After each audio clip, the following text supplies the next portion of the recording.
গতকালকে হচ্ছে আমরা যখন আমাদের জায়গা থেকে জানতে পারি যে সাতপন্থীদের স্টুডেন্ট যে গ্রুপগুলো রয়েছে তারা সচেতন ছাত্র সমাজ বা এরকম একটি নাম দিয়ে আসলে আমাদের প্রধান উপদেষ্টার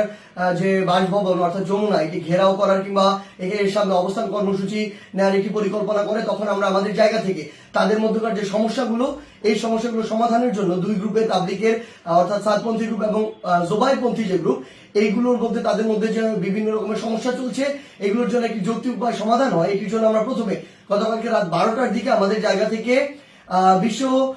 অর্থাৎ আমাদের টঙ্গীর যে পশ্চিম সাইডে যে মসজিদটি রয়েছে ওই মসজিদের ওইখানে যাই যেখানে সাতপন্থীরা এখন অবস্থান করছে।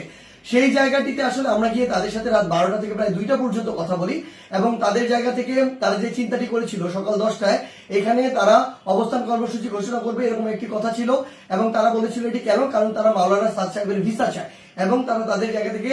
5 দিনে জোর করার 20 থেকে 25 তারিখ পর্যন্ত জোর করার একটি দাবি জানায়। আমরা আমাদের জায়গা থেকে সেখান থেকে যে সিদ্ধান্তটি নিয়ে আসি সেটি হচ্ছে একটি সিদ্ধান্ত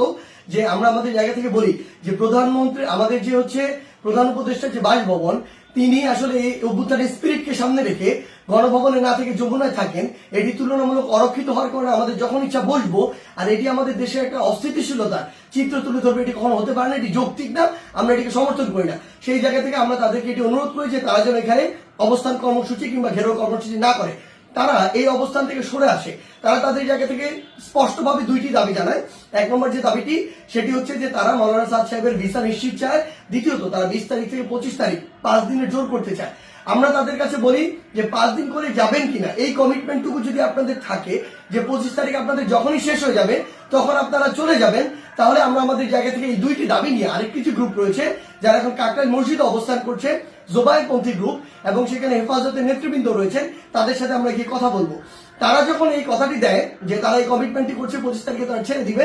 আমরা সেখান থেকে রাত 2টার দিকে কাকরাইল মসজিদে আসি। সেখানে আমাদের জোবাইরপন্থীদের যারা মাওলানা রয়েছেন, যারা সিনিয়র নেতৃবৃন্দ রয়েছেন তারা ছিলেন, হেফাজতের যারা সিনিয়র নেতৃবৃন্দ মাওলানা মাদুনুল হক সাহেব, মাওলানা মাহফুজুল হক সাহেব তারা ছিলেন, সকলে ছিলেন। আমরা যখন তাদের সাথে আলোচনা করছি রাত 2টা থেকে 3টা যখন ক্রস করে যাচ্ছে তখন এই আলোচনা চলাকালীন সময় আমাদের কাছে ফোন আসে যে সাতপন্থীদের যে গ্রুপটি রয়েছে সেখান থেকে তারা তাদের জায়গা থেকে ওই যে আরেকটি যে মাঠ রয়েছে যে মাঠটি হচ্ছে ইস্তেমার যে মাঠ, যে মাঠটি সেদিকে যাওয়ার জন্য তাদের 10, 15, 20 হাজার মানুষ আসলে ওই রকম একটি তাদের পরিকল্পনা কিংবা মুভ দেখা যাচ্ছে। আমরা সাথে সাথে সাতপন্থীদের যে মাওলানা আব্দুল্লাহ সহ আরো 2 জনকে ফোন দিয়ে বলি যে আপনাদের সাথে এটি কথা হয়েছে যে আপনারা 10টা এখানে বসবেন না এবং আপনাদের 2টা দাবি নিয়ে আমরা আমাদের জায়গা থেকে এখনই আরেকটা গ্রুপের সাথে কথা বলবো কালকের মধ্যে।